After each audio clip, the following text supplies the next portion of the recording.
Good morning at class students. Today I will teach you chapter number 1 antonyms and synonyms. अभी हम grammar portion नहीं पढ़ेंगे, अभी हम ओनली वोकैबुलरी पढ़ेंगे। इसमें से फर्स्ट चैप्टर है आपके एंटोनिम्स एंड सिनोनिम्स यानी ऑपोजिट एंड सिमिलर वर्ड्स, ये आज हम पढ़ेंगे।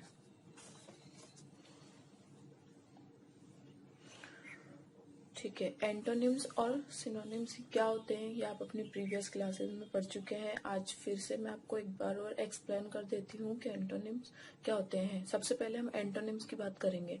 Antonyms are pair of word which have opposite meaning. Antonyms ऐसे वर्ड्स होते हैं जो पेयर में होते हैं, लेकिन उनके मीनिंग क्या होते हैं और एक दूसरे के ऑपोजिट होते हैं। जैसे कि आपने सुना होगा गुड एंड बैड। अब गुड एंड बैड हमेशा पेयर में होते हैं, लेकिन इनके मीनिंग क्या होते हैं, डिफरेंट होते हैं, एक दूसरे के बिल्कुल ऑपोजिट होते हैं। तो ऑपोजिट वर्ड ही एंटोनिम्स कहलाते हैं। ठीक है, एंटोनिम्स कैसे बनते हैं, कुछ इनके रूल्स होते हैं।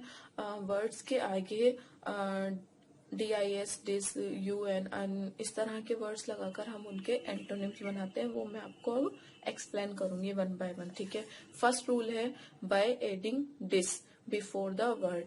जब हम किसी वर्ड के आगे डिस लगाते हैं तो वो उसका बिल्कुल ऑपोजिट बन जाता है। जैसे कि लाइक का मतलब क्या होता है, पसंद करना। और जब हम DIS, डिस और लाइक के आगे अगर हम डिस लगा देते हैं तो वो क्या बन जाता है, डिसलाइक। तो इसका मतलब क्या हो जाता है, इसका ऑपोजिट हो जाता है, यानी डिसलाइक का मतलब नापसंद। ठीक है, ऐसे ही ऑनेस्ट मीन्स क्या होता है, ईमानदार। ठीक है, अगर मैं इसके आगे डिस लगा दूं तो ये क्या बन जाएगा, डिसऑनेस्ट। ठीक है, रूल नंबर 2 है आपका by adding UN, un before the word के पहले अन लगाकर। जैसे कि काइंड मीन्स क्या होता है, दयालु। अगर हम इसका उल्टा कर देंगे अनकाइंड तो इसका ऑपोजिट हो जाएगा। ठीक है, यानी निर्दयी। हैप्पी का मतलब क्या होता है, खुश। अगर हम अन लगा देंगे तो अनहैप्पी का क्या हो जाएगा, दुखी। वैसे हैप्पी का एक और ऑपोजिट हो सकता है, सैड। बाय एडिंग इन लगाकर करेक्ट यानी सही, इन लगा देंगे इनकरेक्ट का मतलब गलत। ठीक है, रूल नंबर 4 है बाय एडिंग मिस। यूज करना, मिस यूज यानी उसका गलत यूज करना। बाय एडिंग इल और एम। ठीक है, रेगुलर का मतलब होता है जैसे कि जो हम डेली जो काम करते हैं या रूटीन में जो होता है। ठीक है, इरेगुलर यानी इरेगुलर का मतलब, रेगुलर मीन्स जिसका कोई हमारा रूटीन नहीं होता। ठीक है, लीगल के आगे क्या लगाया, इलीगल यानी इल लगाया। पॉसिबल के आगे क्या लगाया, इम्पॉसिबल। Pure, impure. ठीक है, by replacing the full with less in the end of words. अब कुछ वर्ड्स ऐसे होते हैं जिनके आगे से फुल और लेस हटा देते हैं हम, तो वो भी क्या बन जाते हैं, एंटोनिम्स यानी ऑपोजिट वर्ड बन जाते हैं। जैसे कि यूजफुल और हम उसके आगे क्या ऐड कर दें, यूजलेस। ठीक है, यूज के आगे फुल लगा देंगे तो वो क्या होगा कि यानी हमारे लिए यूजफुल है, यूज करने योग्य है। ठीक है, यूजलेस लेस लगा दिया तो वो हमारे यूज करने योग्य नहीं है। ठीक है, केयरफुल, केयरफुल का मतलब होता है परवाह करना, किसी की केयर करना। और केयरलेस का मतलब उसकी लापरवाह। By replacing prefixes of words with opposite prefixes. Words ऐसे होते हैं जिसमें हम, जैसे कि इनसाइड, आउटसाइड, इन हटाकर क्या लगा दिया हमने, आउट लगा दिया। ऐसे ही इंडोर, इन हटाकर हम क्या लगा देंगे, आउटडोर। तो इस तरह से भी क्या बन जाते हैं आपके एंटोनिम्स, ऑपोजिट वर्ड्स बन जाते हैं। नेक्स्ट है पेज नंबर 94 पर rule number 8 by completely changing the word these are not based on any rule. आपका रूल नंबर जो 8 है उसमें हम कोई रूल नहीं लगा रहे, जैसे कि इन इस तरह के कोई वर्ड नहीं लगाएंगे। वो टोटली चेंज होता है, कंप्लीटली चेंज कर दिया जाता है। जैसे कि गुड, इसका ऑपोजिट क्या होगा, बैड। कम का ऑपोजिट क्या होगा, गो। ये बिल्कुल ऑपोजिट आ गए, इनमें कोई वर्ड ऐड नहीं किया जा रहा, तो ए से भी सिनोनिम्स बनाए, सॉरी एंटोनिम्स बनाए जा सकते हैं। Next, following thing must be kept in mind while forming opposite. अब कुछ ऑपोजिट कुछ ऑपोजिट वर्ड्स ऐसे होते हैं कि जैसे अगर हम टेंस का यूज कर रहे हैं, टेंस में है कोई ऑपोजिट, तो हम उसका जो कोई वर्ड टेंस में है तो हम उसका ऑपोजिट भी किस में ही देखेंगे, टेंस में ही। अगर कोई एडजेक्टिव है तो वो एडजेक्टिव ही होना चाहिए उसका ऑपोजिट। अगर कोई सिंगुलर है यानी नंबर है तो वो भी क्या होना चाहिए, उसका अपोजिट भी क्या होना चाहिए, या तो सिंगुलर, अगर प्लूरल है तो प्लूरल। अब मैं बताती हूँ आपको, the opposite word form must be in same parts of speech in which the root word is, for example, if a root word is noun। हाँ, अभी मैंने आपको बताया अगर कोई वर्ड नाउन है तो उसका अपोजिट वर्ड भी क्या होना चाहिए, नाउन। ठीक है, वाइस का क्या होगा, अगर हाँ पार्ट्स ऑफ स्पीच में होना चाहिए, जैसे कि अगर पार्ट्स ऑफ स्पीच में कोई वर्ड नाउन है तो वो उसका एंटोनिम्स नाउन ही होगा। अगर प्रोनाउन है तो वो प्रोनाउन होगा। अगर एडजेक्टिव है तो उसका ऑपोजिट वर्ड क्या होगा, एडजेक्टिव। ठीक है, वाइस का क्या है, अब फुलिश। गो का क्या है, वर्ब के अकॉर्डिंग होगा तो कम। ठीक है, नेक्स्ट है, the opposite of verb must be in the same tense in which the root word is, for example if a verb is in a simple past. अब देखो, अभी मैंने आपको बताया कि अगर कोई टेंस है तो वो कोई वर्ड टेंस में है तो वो उसका ऑपोजिट भी किस में ही बनेगा, टेंस में। जैसे कि वेंट, अब वेंट क्या है, सिंपल पास्ट में, तो इसका ऑपोजिट भी किस में बनेगा, सिंपल पास्ट में। जैसे कि वेंट का ऑपोजिट क्या होगा, कैम। गॉन का ऑपोजिट कम। ठीक है, नेक्स्ट है, the number of opposite word must continue with the number of root word if the root word in singular number, then its opposite word must also be in singular number. The same is true for plural number. अभी मैंने आपको बताया कि singular और plural का भी इसमें यही होगा कि अगर कोई वर्ड सिंगुलर है तो हम उसका ऑपोजिट भी क्या देखेंगे, सिंगुलर। अगर कोई वर्ड प्लूरल है तो हम उसका ऑपोजिट वर्ड भी क्या देखेंगे, प्लूरल। ठीक है, सम इम्पोर्टेंट ऑपोजिट वर्ड अब आपको इनको पढ़ने हैं। जैसे कि वर्ड है एबिलिटी, इसका ऑपोजिट इनएबिलिटी। अलोन, इसका ऑपोजिट टुगेदर। जैसे अलोन का क्या होता है, अकेला। टुगेदर का क्या होता है, साथ। तो वही चीजें हैं कि जो ऑपोजिट वर्ड होते हैं जिनके मीनिंग अलग अलग निकलते हैं, एक दूसरे के बिल्कुल ऑपोजिट उल्टा होते हैं, वही वर्ड क्या होते हैं, एंटोनिम्स। तो ये आपके बहुत सारे यहाँ दे रखे हैं, आप इनको एक बार पढ़ेंगे, रीड करेंगे। ठीक है, नेक्स्ट यहाँ आपके लेसन से रिलेटेड हैं ये वाले सारे opposite word from the text book हनीदेव।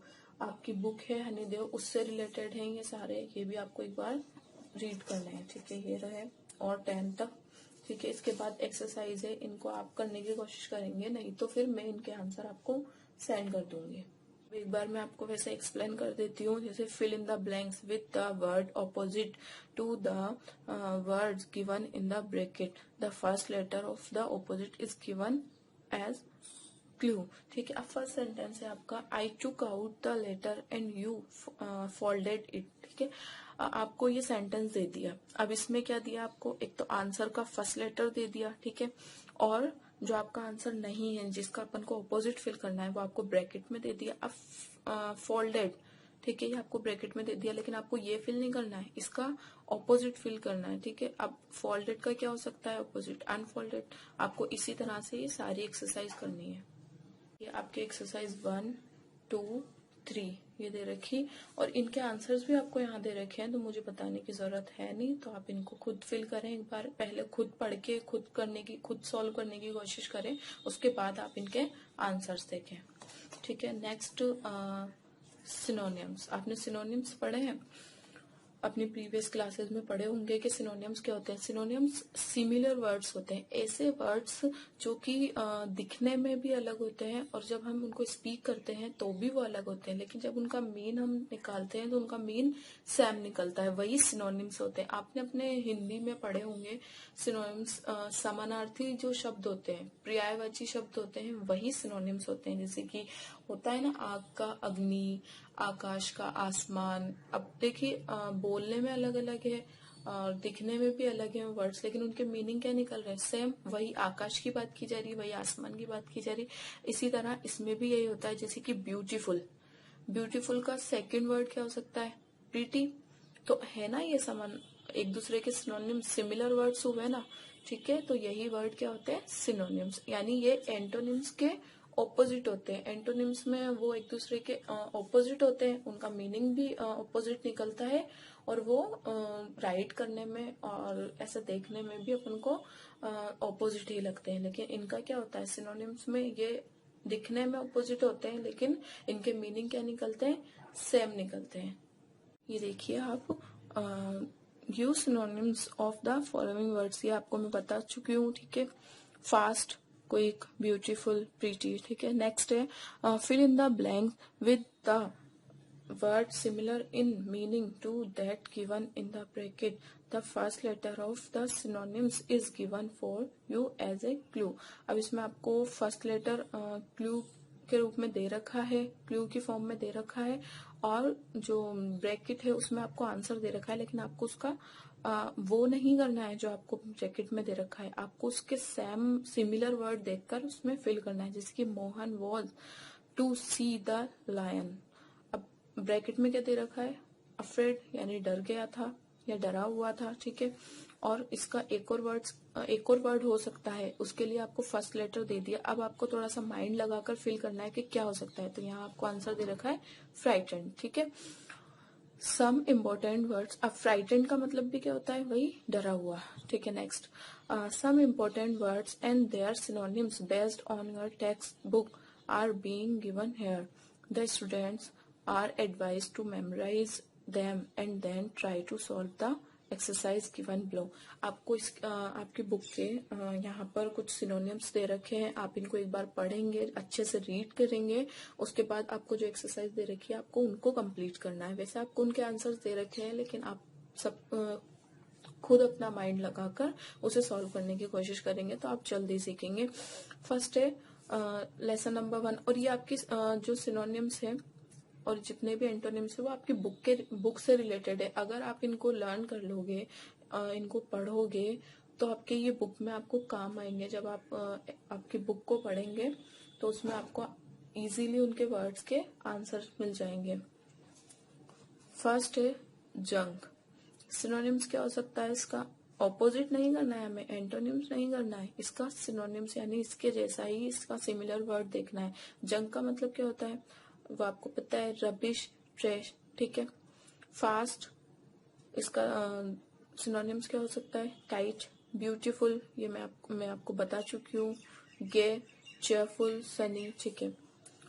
Second है स्टोरी, इसका सिनोनिम्स क्या है, नैरेटिव, टेल। स्टोरी भी स्टोरी होती है, कहानी होती है, टेल और नैरेटिव ये भी क्या होती है, कहानी होती है, ठीक है।